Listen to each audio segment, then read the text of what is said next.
안녕하십니까. 주역 64개 노트 정리 55번째게 내화풍 네 번째 시간입니다. 전체적으로는 34번째 노트 정리입니다. 이번 시간에는 내화풍 마지막 남은 6, 5와 상륙에 대해서 같이 한번 보겠습니다. 자, 먼저 같이 한자를 먼저 같이 읽어보겠습니다. 6, 5 내장 유경의 길 6, 5는 빛나는 것을 오게 하면 경사와 명예가 있어 길하니라. 상활 유고직일 유경야 6오직일은 경사가 있는 것이니라 이렇게 이야기합니다. 즉 6오는 그 계획 위치상 이렇게 음효이지만 중을 얻었죠. 그리고 밑에는 두 개의 양강이 있죠. 이렇게.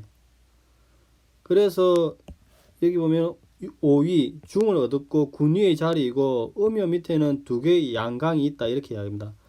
그래서 설명을 빛나는 아름다운 사람이 오니 길하다. 임금이 유약하여 구사의 현명한 대신을 중용하여 정사를 맡김으로써 이를 문서로 법제하여서 하면은 육의 아래 양효들이 와서 도와준다 이렇게 설명합니다. 그러면 여기에서 그 실제적으로 내장의 의미가 무엇인지는 구체적인 상황에서 또 검토가 필요합니다. 이거 문서에 관해서 이런 효를 받으면 문서에 관한 그 물상이 나온다고 이야기를 하기도 합니다. 다음은 그 상륙에 대해서 보겠습니다. 자, 먼저 한자를 먼저 읽어보겠습니다. 상륙 풍기옥 부기가 규기호 격기무인 삼세부적 흉 그 집을 풍성하게 하고 그 집을 가림이나 그 문을 엿보니 적적해서 사람이 없다 하여 3년이 되어도 보지 못하니 흉하다.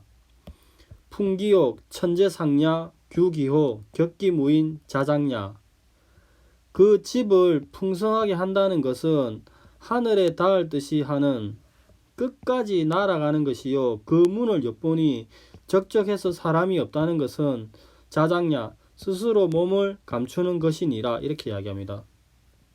자, 이거는 이제 그 상륙은 풍성함을 의미하는 내화풍계의 마지막이죠. 끝이죠. 그리고 여기서 이제 음효죠. 제자리는 아니죠. 즉 설명문은 상륙은 괴의 끝에 위치를 하고 풍요로움이 비대해져 물질적 과잉이 끝까지 이른 상태라는 점에 착안해서 이 효를 설명할 수도 있습니다. 그리고 천재상야는 집의 처마가 마치 하늘을 나는 듯이 높이 올랐다. 즉 풍성함이 극에 이르러 지나치게 자만을 하니까 이를 흉하다고 풀이를 하는 경우도 있습니다. 황태영 교수님 풀이를 보면은 지붕을 크게 키워 가지고 어두워져서 사람이 보이지 않는 게 내가 은퇴를 앞두고 스스로 감춰서 조용히 살기 위한 것이라면은 이는 그 천리에 순응하는 것이나 그게 아니고 지붕을 이렇게 키우는 것이 키우고 집을 줄이는 게 스스로 물러나는 것이 아니라 오히려 너무 지붕을 크게 하고 집을 웅대하게 하는 것이 부귀 영화를 과시하기 위한 것이라면은 스스로 자신을 감추는 것이 아니죠. 이러한 경우에는 백성들에서 유폐되는 그런 상황이 발생한다고 이야기합니다.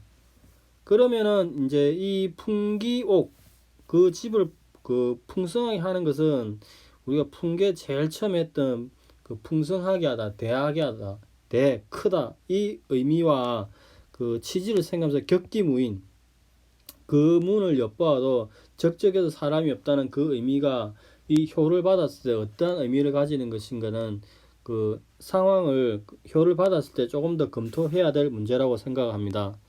자, 여기까지가 기존의 설명이고 나산 선생님의 설명을 보겠습니다. 자, 한자를 먼저 보겠습니다. 유고 내장 유경의 길 와서 빛나는 문장을 이루니 경사가 있을 것이며 칭찬해 주니 길한 것이다. 상활 유고직일 유경야 상활 유구에서 길하다고 한 것은 경사가 있음이다 이렇게 이야기하십니다. 그러면은 그 내장 유경 물상을 한번 도출해 보겠습니다. 자, 그 최초의 뇌하풍 본계가 있습니다. 자, 이래서 다섯 번째 효가 변하면은 이렇게 택화역 지계가 됩니다. 그러면은 이 택화역 지계는 이제 뇌천대장과 그 천산둔 두 개의 모계로부터 이렇게 추이하에서 온 거죠. 그러면은 뇌천대장에서 이렇게 추이하에서 온 것을 보면은 여기가 뇌천대장이죠. 자, 4가 2로 이렇게 가는 거죠. 즉 뇌천대장 4가 2에서 유가 바깥에서 안에서 오니 리가 되니까 그 문장이 밝게 빛나니 내장이라고 이야기합니다. 그리고 둔 천산둔이 이렇게 있죠. 있는데 이렇게 오는 거죠. 둔계 시절에는 음이 점점 자라나니까 강이 바깥에 물러나고 있는데 오히려 이렇게 시절에 강이 오히려 6에서 1로 이렇게 다시 돌아오니까 즉 둔계의 6이 1로 온다. 둔의 강이 물러나고 있는 상황에서 오히려 6이 이렇게 되돌아오니 강이 와서 주인이 되니 경사가 있다, 명예가 있다 이렇게 이야기합니다. 그리고 이렇게 변한 택화역 지계를 분서를 보면은 위에 태는 말씀이죠. 그리고 리는 기뻐함 이렇게죠. 그래서 결국 기쁜 마음으로 말을 해주니 길하다 이렇게 이야기합니다. 예길 기뻐하는 말 예의 뜻이 돼서 기쁜 마음으로 말을 해주니 길하다 이렇게 이야기합니다. 자, 여기가 그 6, 5에 대한 설명이고 이제 상륙에 대해서 한번 보겠습니다. 상륙은 그 춘추점 서역에 여기에 대한 점례가 있습니다. 이것도 그 시간이 향후에 나면은 예전에 정리해 놓은 것을 같이 한번 노트 필기한 것을 같이 보겠습니다. 일단 지금 공부하는 입장이니까 그 이론적인 설명을 먼저 보겠습니다. 한자를 먼저 같이 보겠습니다. 상욕, 풍기욕, 부기가, 규기요, 격기무인, 삼세부적 흉. 그 가옥을 성대하게 지었으나 그 집을 휘장으로 가리운지라 그 문안을 엿보니 격기무인 적막하고 사람이 없으니 삼세부적 3년이 지나더라도 사람을 보지 못하게 되니 흉하다. 상활 풍기옥 천재상냐 규기호 격기무인 자장냐. 상활 풍기옥이라고 한 것은 그 집의 지붕과 천마의 생기 모습이 마치 하늘까지 날아오를 듯한 성대한 모습을 말한 것이요. 규기호 격기무인이라고 한 것은 집 안에 사람이 살고 있지 않기 때문이 아니라 사람들이 자취를 감춰서 스스로 숨었기 때문이다. 이렇게 이야기합니다. 자, 그 풍기옥 부기가에 대한 물상을 같이 한번 보겠습니다. 자, 이게 이제 최초의 그 뇌화풍 본계죠. 본계의 이제 6번째 효가 변하니까 중화리가 됩니다. 리가 2개 있는 거죠. 그리고 이 중화리의 모계는 그 지계의 모계는 뇌천대장입니다. 그래서 뇌천대장을 이제 이거 설명을 할 때 이 6효를 그러니까 이제 뇌화풍의 상륙을 설명할 때 어떻게 최초에 설명하시면 다산성의 책을 보면은 위에 용마루가 있고 그 아래에 지붕이 있으니 그 집이 이미 아름답다고 이야기합니다. 뇌천대장 상태에서. 근데 이렇게 이제 추이를 해서 6에서 2로 이렇게 추이를 하게 되면은 이렇게 추이를 하게 됩니다. 그러면 이제 리가 2개가 생기는 거죠. 이렇게. 리가 하면은 그러면은 이 진의 나무 위에 이렇게 용마루의 나무의 진 위에 리가 문체가 들어가는 거죠. 즉 진의 나무 위에 또 리의 문체가 등연히 더하여지니 풍기옥 그 집이 매우 풍성해진다 이렇게 이야기합니다. 진의 나무에 리의 문체가 더해지니 풍기옥 그 집이 풍성해진다. 그리고 이 집은 이제 중간에 대감이 하나 있죠. 감으로서 대감의 집을 큰 집을 감은 집을 의미하기도 한다고 했습니다. 물상을 대감의 집을 리로서, 리는 방비죠. 대감의 집을 리로서 방비하니 부귀가 그 집을 덮개로 가려버린다. 이렇게 이야기하는 거죠. 그러면 그 문 사이로 살짝 엿본다. 이렇게 이 물상을 보면은 최초에 그 뇌화풍 본계가 있습니다. 본계가 있고 육효가 변하면은 중내진이 됩니다. 이 중내진의 그 또 다른 모계는 천산둔이죠. 천산둔인데 위에는 건의 사람이 있고 밑에 하계는 간의 문이 있죠. 그래서 천산둔 하간은 문, 집의 문을 의미하죠. 그래서 추위를 하게 되면은 문은 리가 돼서 리는 이렇게 방어, 방비하다 의미도 있지만 강으로 막고 있다 이렇게 이야기를 하시죠. 그래서 리로서 막혀서 설령 이렇게 리의 눈이 있더라도 겨우 엿보는 거죠. 문 사이로. 근데 엿보기는 하긴 하였으나 추위를 하였는데 이 건의 사람이 없어진 거죠.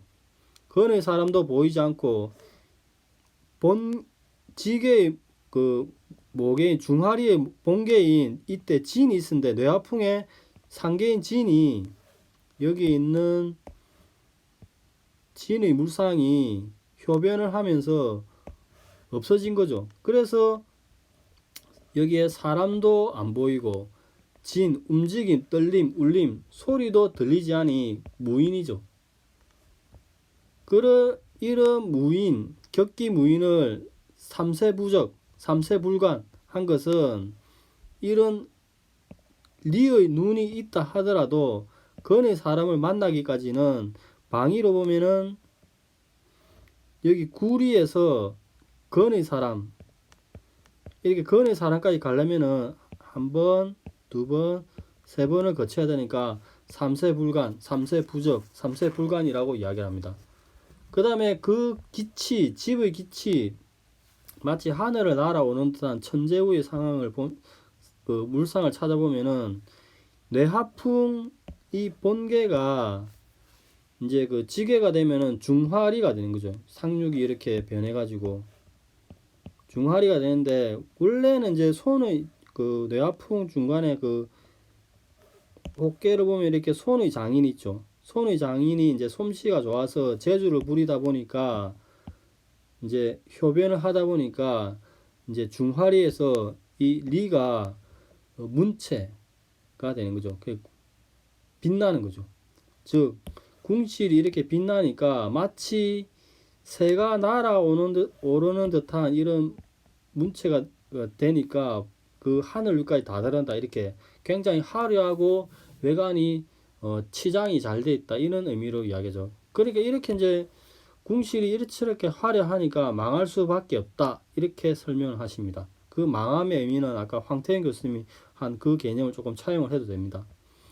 자, 여기까지가 그 뇌하풍 전체에 대한 설명인데 조금 이제 점에 대한 이야기를 조금 더 하면은 이거 여론입니다. 제가 2020년 3월 2일 날 코로나가 어떻게 되겠습니까? 점을 한번 쳐봤습니다. 근데 지금 현재 그 3월 2일쯤에는 한국은 그 당시에 방역을 잘해서 조금 이제 상황이 점진적으로 나아지는 상황이었고 미국이나 일본 그다음에 그 특히 이탈리아 이 부분은 그 미국 코로나가 거의 뭐 발생을 아직 하지 않은 본격적인 진행이 되지 않는 상황이었습니다. 근데 이제 덜컥 뇌화풍계가 나왔습니다. 그래서 이렇게 초여부터 이렇게 점을 쳐서 만들어 올라가는 거죠. 1, 2, 3, 4, 5, 6 이렇게 치니까 7, 8, 7, 7, 6, 6 이렇게 나온 겁니다. 이거는 이제 그 500원짜리 동전 3개를 가지고 이렇게 학이 있는가 숫자가 있는가 이래 가지고 이렇게 6번을 이렇게 친 거죠. 이렇게 해가지고 밑에서부터 쭉 이렇게 올라간 거죠. 이렇게 올라가 가지고 이제 쳤는데 이제 저번에 이야기했듯이 숫자가 있으면은 6, 7, 8, 9 이렇게 있습니다. 근데 6은 노음 마이너스 근데 7은 양인데 플러스 마이너스 이렇게 합니다. 근데 8은 음인데 플러스 마이너스 근데 노양은 플러스 이렇게 9 저는 동전점을 칩니다. 시초점으로 뭐 풀을 뽑아가 하는 거는 어려서 못 하겠고, 제가 그냥 그 기존의 그 황희정승이나 그 다음에 그 이순신 장군님 그 적천법 동전에 점 치는 것도 오래되고 쉬운 방법이라서 이거를 치는데, 이제 이렇게 치다 보면은 이제 효를 받아가지고 뇌화풍이 나왔습니다. 이렇게 뇌화풍이 나오는데, 그러면 이게 코로나가 어떻게 될 것인가 연관 지을 수 없죠. 어렵죠, 연관 지우기가. 그래서 풍은 성대하니까 무르일중 근심을 하지 마라, 의당 하늘에 큰 태양이 뜰 것이니, 이렇게 하니까 이게 어떻게 된다는 말인지 이랬는데, 이 중간 과정 혹계를 찾아보면은 태풍대가가 되는 거죠. 태풍대가는 큰 위험, 큰 재난, 큰 비, 이렇게 될 수도 있죠. 그러면 계절로 치면은 재난이 크게 오고 난 다음에 없어지나, 그렇게 생각을 할 수도 있죠. 아니면은 풍이 가을인데 가을에 계절에 곡식을 많이 쌓아놓는, 그러니까 가을이 되면 끝나나? 그럼 풍은 이제 창궐한다, 뭐 어째 바이러스 측면에서 그렇게 하면은, 아 지금 창궐하고 태양이 뜨니까 무르의일증 근심하자 말하니까, 태양은 이제 뭐 날씨로 치면 여름일 수도 있고, 아니면 무우 의일증 태양이 뜨니까, 그러니까 위대한 지도자가 나타나서 걱정하지 말라는 말인가? 그러니까 이렇게 이제 여러 가지를 생각하다 보면은 이제 이 해석에 대한 공부도 재미있어지고 조금 이제 맛이 나는 거죠. 근데 이런 방법을 다음에 제가 정리한 것을 설명을 드릴 텐데, 가장 기초적인 설명은 그 제가 계속 이야기했잖아요. 김상석 선생님 교수님의 춘추점 서역과 그 주역점의 이해라는 책에서 그 보고 이제 이 고영의 전법에 따라서 저는 점을 칩니다. 그리고 춘추점 서역 말미에는 김상석 교수님이 본인께서 그 공부하신 내용에 점이 맞느냐 안 맞느냐에 대한 그 이제 철학적인 이야기를 하시는데, 그 부분도 아주 재미가 있으니까 여력이 되시는 분은 이 춘추점 서역 책도 한번 구할 수 있으면은 읽어보시면 될 것 같습니다. 자, 오늘은 여기까지 하고 다음 시간에는 56번째 개인 화산여에 대한 설명을 노트 정리한 것을 같이 보겠습니다.